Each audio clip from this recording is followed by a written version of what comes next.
Hey everyone, it's Erin with Hail Varsity. I'm joined by Steve, also of Hail Varsity, and let's just get this out of the way first and foremost. We are at a very windy and noisy Memorial Stadium right now. They're obviously getting everything cleaned up because, well, it was the pseudo game day, so there are lots of things to clean up right now. So bear with us with that noise.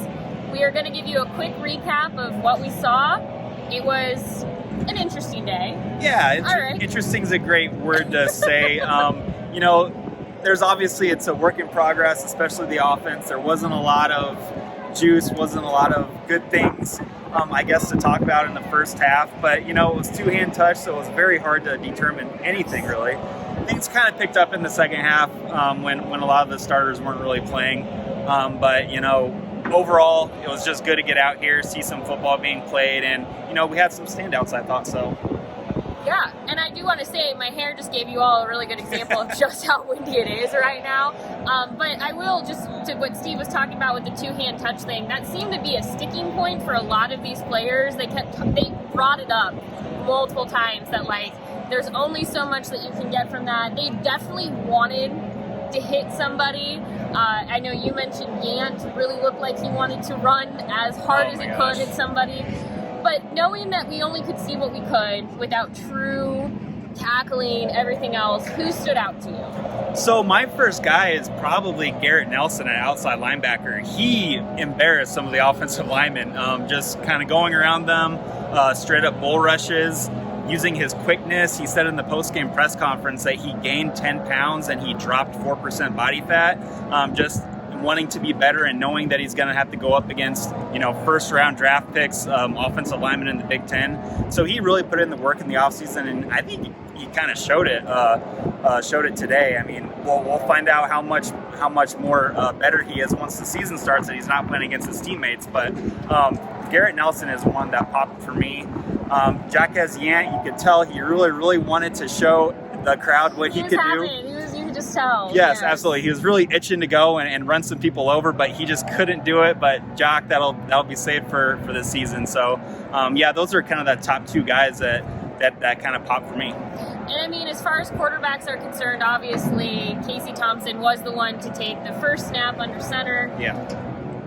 I don't think that surprises anyone. But then Logan Smothers did take the second. He was, I would say, second in line. But with that said, Chubba Purdy, which we did hear from him as well, he only really started to see action in practice this past week. So for him, working back from an injury, he was limited through spring. What does that mean for the competition between Casey, Logan, and Chubba? We'll see, but those were the three in the green jerseys. That's what we do know. The three quarterbacks that were wearing the green jerseys. The others got to see some action in the second half, but I think that does give us a little clarity as to what they're thinking with those quarterbacks, which shouldn't be a surprise to really anyone watching. Yeah, absolutely. So, Casey, he was only out there for about 2 series, I think. He only had 4 passing attempts, but, made some. There's a football who just hit me. It's all right. Yeah, we're just playing through it right now. But yeah, Casey Thompson, only 4 passing attempts. He completed 3 of them.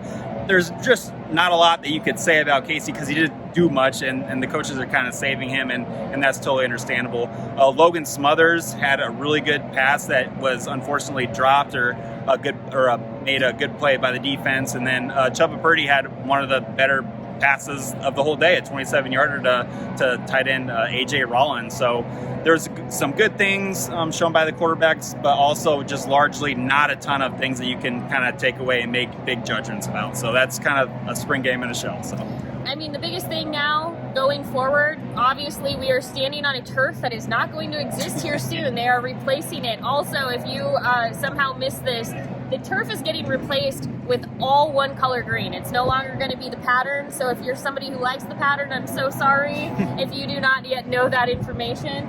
But that is a big reason why spring football was so early, was so that they could get everyone out of the stadium and get working on this project. This was actually a project that had plans to be completed sooner, but obviously COVID threw a wrench into things. What that now means for this team is they have a long period of time until fall camp.